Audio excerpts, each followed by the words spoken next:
This next speaker is a constitutionalist. He comes from one citizen to restore governance to America. From Spring Hill, Florida, Mr. Hamilton Hanson.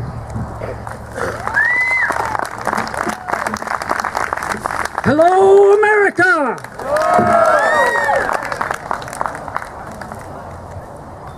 I've got 2 hours of speech that they won't let me make. You all know this document. You all know what it is. The right of the people to bear arms shall not be infringed. Those words come right out of this little book, folks. Amendment number 2. Shall not be infringed. That means not under certain circumstances, not under certain people, or certain types of arms.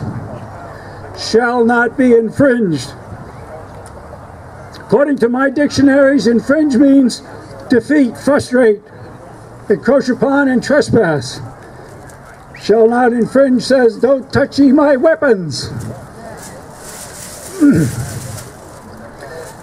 I have a piece of paper here from another book, and it says the Second Amendment, a well-regulated militia.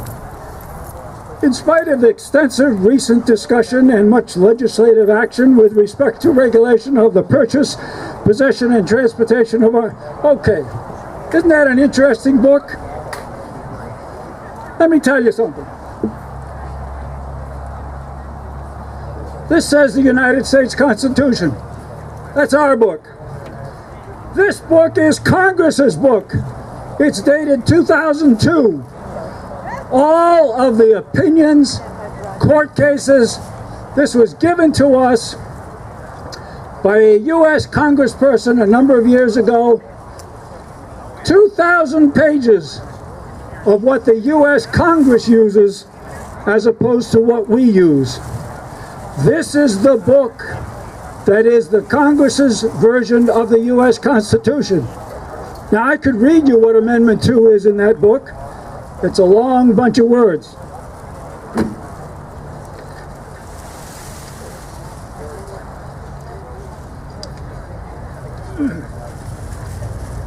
The title of that book is also the Constitution of the United States, but the subtitle is Analysis and Interpretation. We have two kinds of governance in this country right now. One is the rule of law, the U.S. Constitution. The other is what I call humanitarian governance. The governance of good ideas, quality of life, public safety. How many of you have heard those words if you've been to a public meeting in the last 2 years? Public safety. Everything they do now is on the basis of public safety and quality of life. Good ideas come about when citizens turn their backs on the halls of government, turn their backs on their individual responsibility to protect freedom, and allow small minorities to capture the imagination of the elected officials, because the minorities, the special interest groups say, do something for me. And we've got to stop that knee-jerk reaction of do something. Quality of life is not in the statutes. It's not in that nice little book I just handed out.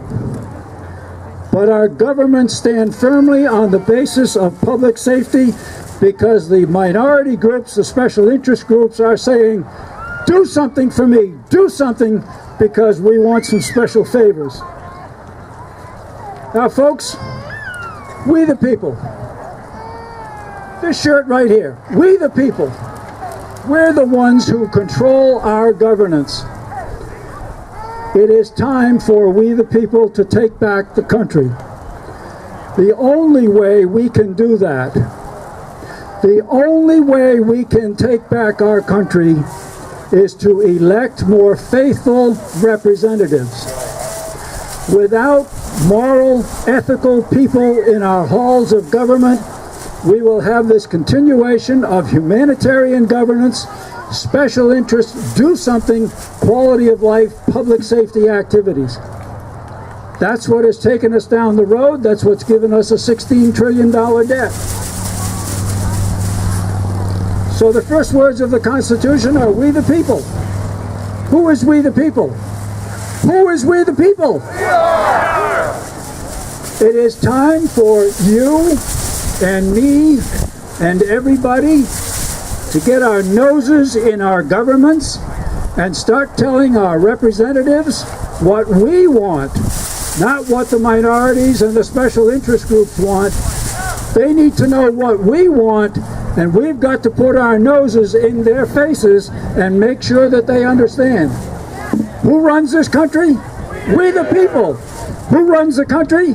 We the people. That's you and you and you, and you've got to join us in our halls of government and start telling these people what we want in the way of governance for us, and that is no infringement. Get out of my life when you're talking about the Second Amendment weapons.